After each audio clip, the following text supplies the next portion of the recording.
우리가 경제사를 볼 때 보통 뭘 떠올리죠? 뭐, 거대한 기술 혁신, 아니면 위대한 발명가, 이런 거잖아요. 근데 사실 그 모든 것 뒤에는요, 보이지 않는 아주 강력한 힘이 작용하고 있었어요.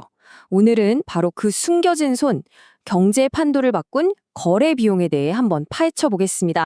자, 이 질문부터 한번 시작해 볼까요?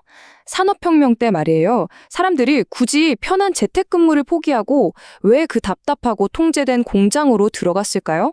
좀 이상하지 않아요? 이 상식적으로 이해가 잘 안 되는 미스터리가 바로 오늘 이야기의 출발점입니다. 정답은요, 바로 보이지 않는 비용에 있습니다. 이게 우리 경제가 어떻게 조직되는지를 결정했거든요.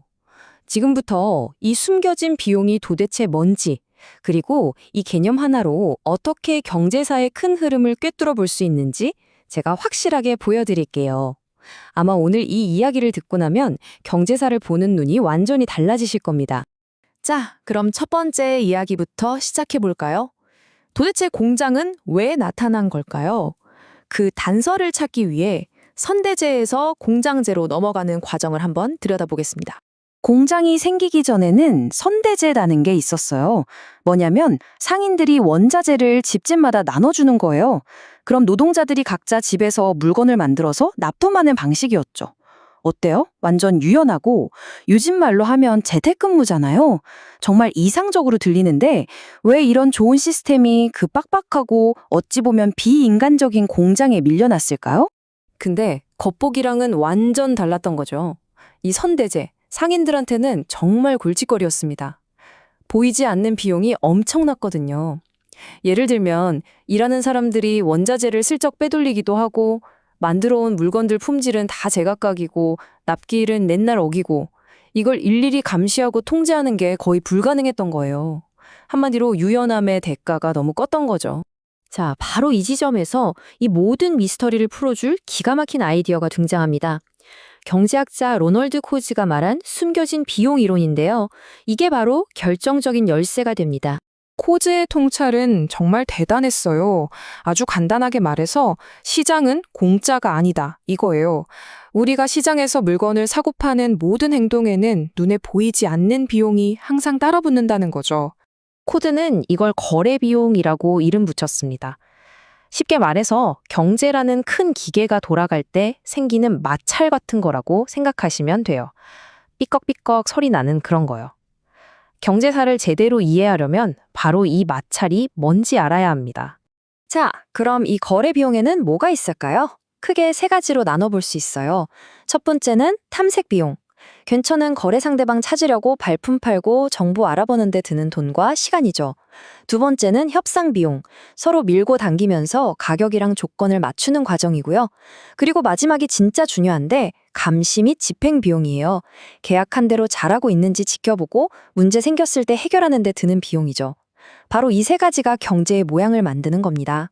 자, 그럼 이제 우리한테 거래 비용이라는 아주 멋진 도구가 생겼죠?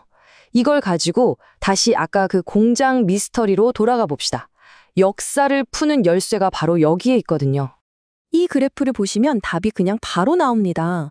공장은요, 다른 것보다도 감시 비용을 확 줄이기 위한 엄청난 혁신이었던 거예요.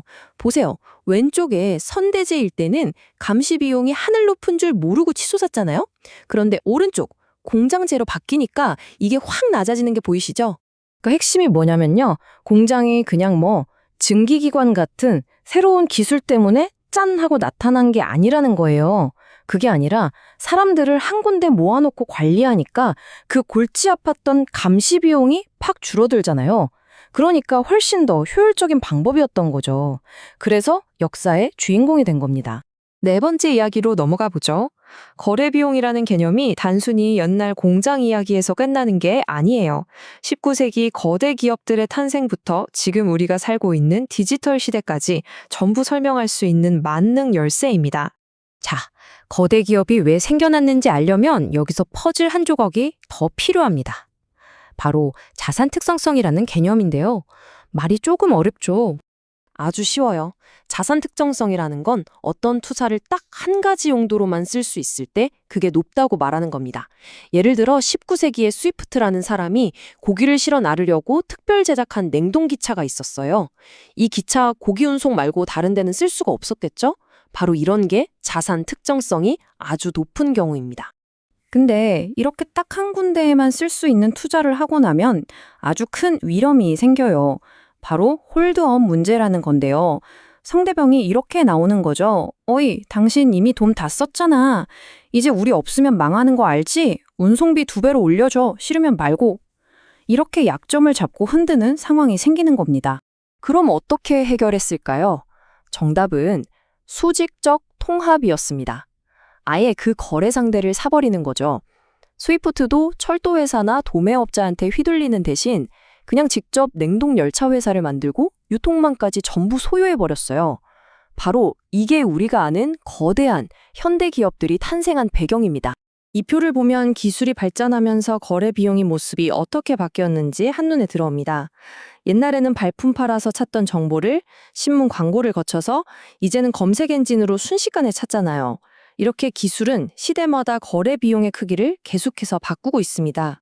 오늘날의 디지털 플랫폼은 이 거래 비용 구조를 완전히 뒤집어 놓고 있죠. 우버나 에어비앤비 같은 앱 덕분에 우리는 탐색 비용을 거의 0에 가깝게 줄일 수 있게 됐어요. 하지만 동시에 알고리즘이 배달 기사님들의 동선을 실시간으로 추적하잖아요. 이건 옛날 공장 감독관보다 훨씬 더 강력한 새로운 방식의 감시라고도 볼 수 있는 거죠. 자, 이제 마지막입니다. 이 거래 비용이라는 개념으로 우리 미래 경제는 어떤 모습일지 한번 그려볼까요? 코지의 놀라운 예측과 함께 살펴보겠습니다. 오늘 이야기에서 꼭 기억하셔야 할 핵심은 이겁니다.